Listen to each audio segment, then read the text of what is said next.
Like most people interested in gypsy jazz, I've read a fair bit about Django Reinhardt, Stephane Grappelli and the Quintet de Hot Club de France. What I'm much more hazy about is what came before and what came immediately after this brief period of European jazz history. In this piece I want to answer the following questions. Where did gypsy jazz come from and what were its predecessors? Was it Django's invention or merely something for which he became the flag bearer? And how did this music make the transition from a gypsy niche to a worldwide phenomenon? Much of my research comes from the superb book by Michael Dregney entitled Gypsy Jazz, In Search of Django Reinhardt and the Soul of Gypsy Swing. The gypsies of Europe are responsible for a unique and precious genre within jazz, one filled with passion, nostalgia and melancholy. Its story centres around the unique talent of the guitarist Django Reinhardt, but he was just one of the many prodigiously talented and skilled Romany musicians playing at the same time. Most of the gypsies in this story are Manouche, with strong links to France, Belgium and the Netherlands and Germany, also sometimes called Sinti. As a style, gypsy jazz has three main sources or wellsprings. The first and oldest of these is the Russian, Hungarian and Romanian tunes which had been performed by the Tzigane for centuries. Second, there is the uniquely French music known as musette, centred around the accordion and dating from the beginning of the 20th century. And thirdly, the American jazz from musicians such as Louis Armstrong and Duke Ellington. Django, born in a caravan in Belgium in 1910, started off playing the violin. It is very typical among gypsy musicians to start at a very early age, learning from older family members and often with a professional goal immediately in sight. Django was taught by his father to play such tunes as Dark Eyes, Les Yeux Noirs, but by the age of 12 he was playing the banjo guitar, accompanying accordion players in seedy Parisian nightclubs known as Bals Musette, with a repertoire mostly of waltzes, but also including mazurkas, tangos, javas, pasodobles and more. By this time he was already also learning jazz from American recordings, and in 1934 he made his first jazz recording with his brother Nin Nin, covering Tiger Rag.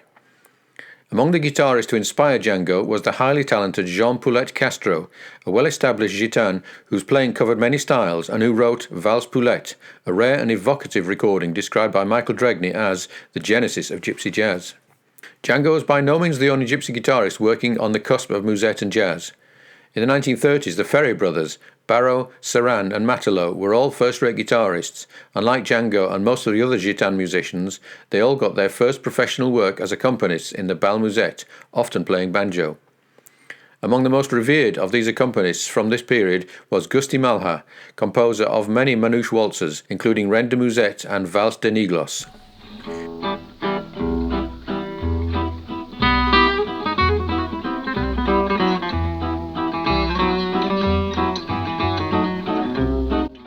These were distinctively gypsy in feel, usually favouring minor keys and spiced with a touch of flamenco.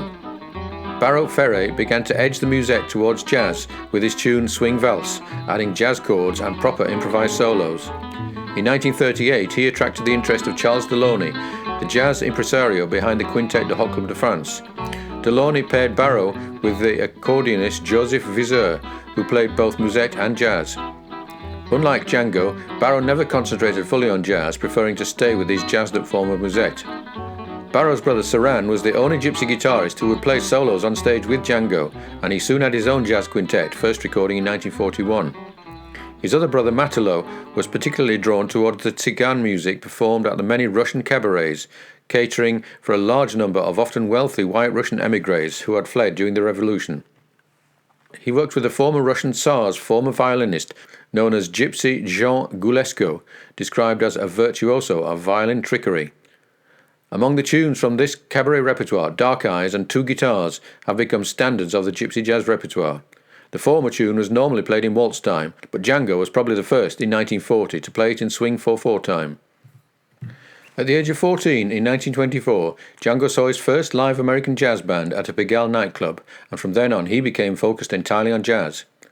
4 years later, the disastrous fire in his caravan left Django hospitalised and with two unusable fingers on his left hand. It was this disability which forced him, on recovery, to develop a new and unique set of finger shapes which remain a key element of gypsy jazz guitar technique. It was in 1934, by now well recovered from his injury, that Django met the French violinist Stephane Grappelli at the Croix du Sud nightclub in Montparnasse, and the two began improvising together, much in the style of the American duo Joe Venuti and Eddie Lang, already familiar to both of them. The two soon became the core of a quintet, always with two other gypsies on rhythm guitar, one of them usually Django's brother Joseph or Nin Nin.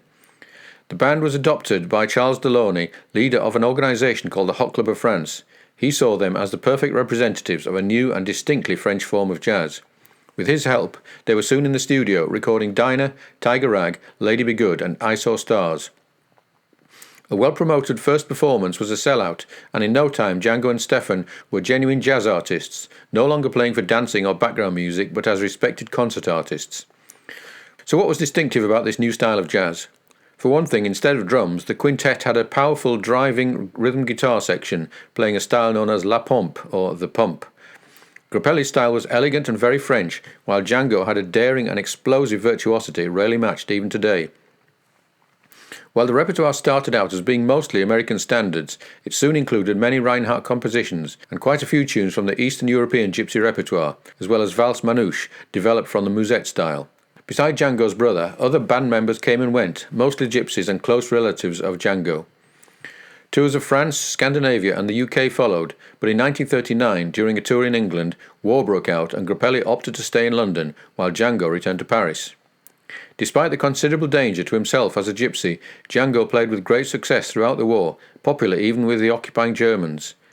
There was a brief reunion with Grappelli after the war, but musically the two had drifted apart. In 1946, inspired by hearing Salt Peanuts by Dizzy Gillespie and Charlie Parker, and by a trip to America, Django's interest turned to bebop, a virtuosic style well suited to his talents as an improviser, and also to the electric guitar. A dazzling example of both can be heard on his 1951 recording, Impromptu. Django died in 1953 at Samois-sur-Seine, and at first it seemed that his music would die with him. His brother Nin Nin gave up for several years. As far as the record companies, and indeed the general public, were concerned, jazz music, as played by gypsies, disappeared into the shadows. To quote Michael Dregney, Django's fame did not mean instant success for other gypsy jazz musicians in the 1950s. Instead, they played on much as Django's father had, half a century earlier, wandering Europe seeking work, strumming out dance tunes in bals, busking on café terraces, or creating the background musical ambience in cabarets. For the most part, they remained a cast of entertainers, often playing for pitiful pay. Perhaps the main difference for these gypsy musicians was that they now had the memory of Django as a symbol and an inspiration. Django had made an impression throughout the world of jazz, and he was a proof that this form of music, performed in a distinctively gypsy fashion, could stand tall in the world of jazz as a whole. Nevertheless, it was the best part of 2 decades before gypsy jazz was once again to emerge from the shadows. There were a handful of gypsy releases in the 60s and 70s, such as Barreau Ferré's album of Swing Valse in 1966, and Parotte Bousquet's Hommage à Django. The latter album gained some national prominence in France, and many young gypsy musicians were inspired to learn his solos note for note. There was also Tchan Tchou Vidal, a guitarist from Aix-de-Provence, who recorded an LP in 1964, including his signature valse, La Gitane.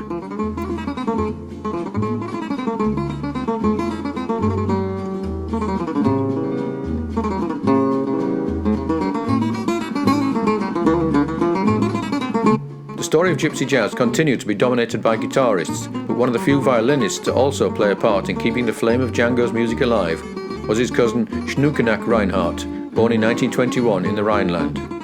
Typically, he learnt from a very early age and was professional by 12. He fused the jazz he learnt from Django's records with the Hungarian Romani songs he got from his father. His violin playing had a much more raw and passionate feel than Grappelli. Among the many musicians he worked with over the years were Hans'che Weiss and Titi Winterstein. These 3 artists, in various combinations, featured on no less than 14 albums in a series from the German label Die Kamera Song, Musik Deutscher Tzigane, from 1969 through to the 1980s. Perhaps the key figure in returning gypsy jazz to prominence was Fapy Lafertin. In 1975, he formed the band Waso, performing around Belgium and the Netherlands. It was around this time that Grappelli was making his comeback in the UK, and there was perhaps a new sense of nostalgia for the romance of the Belle Époque and pre-war Paris. Fapy's first album, Live at Gringo's, was recorded in 1975. Among his band members was Vivi Limburger, and later Vivi's son Charles Limburger, a virtuoso on both violin and guitar. Perhaps Waso's greatest contribution was that they inspired not only gypsies but also non-gypsies or gadgets. It was around this time that the actual term gypsy jazz began to be used, and that non-gypsy musicians began taking a serious interest. The music was finally on the verge of becoming an international movement. In Oslo, guitarist John Larsen began playing with the Hot Club de Norvège, and in 1982 he established the Hot Club record label. Since the late 1960s, gypsy musicians had begun the annual gathering at Samois, eventually leading to a public festival which has become such a key part of the revival. Following on from the success of Waso, the Rosenberg Trio, including guitarist Stockelo, appeared at the festival in 1989 and then recorded for Larsen's Hot Club label. They became the most successful gypsy jazz band in the 1990s. Whereas cassettes have been the common format for a cottage industry for disseminating music among the gypsies, there was now an international market for professionally recorded LPs and soon CDs. The new stars of this scene, alongside Waso and the Rosenbergs, were Birelli Legrene from Alsace and the Parisian Angelo Debarre. Birelli was the first to successfully develop his career in the wider field of jazz, taking up electric fusion and working in America with such stars as Jaco Pastorius, Al Di Meola and Larry Coryell. By 2001, the gypsy jazz scene was now so well developed around the world that Birelli could make a commercially successful return to his roots and was able to take his new Gypsy project to festivals throughout Europe and the USA.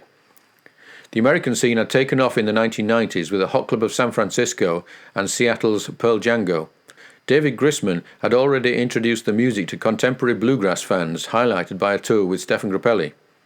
John Jorgensen, based in Nashville, became one of the most respected non-gypsy guitarists, and today almost every US city has its own Hot Club band.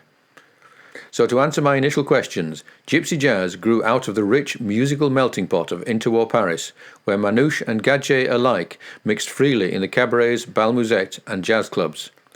Gypsy jazz would undoubtedly have grown without Django, but without the unique chemistry between Django and Grappelli and the invaluable support of Charles Delauney, it might never have come to the attention of the wider jazz world. The example he set, both artistically and commercially, was more than enough to inspire a generation of his relatives to keep the flame smouldering through to the 1970s. Finally, in the hands of Fapy Lafertin, Birelli and many others, it took a light once more, this time spreading across the non-gypsy musical world to an army of aspiring musicians, all eager to share in the romance and mystery of Django's magic touch.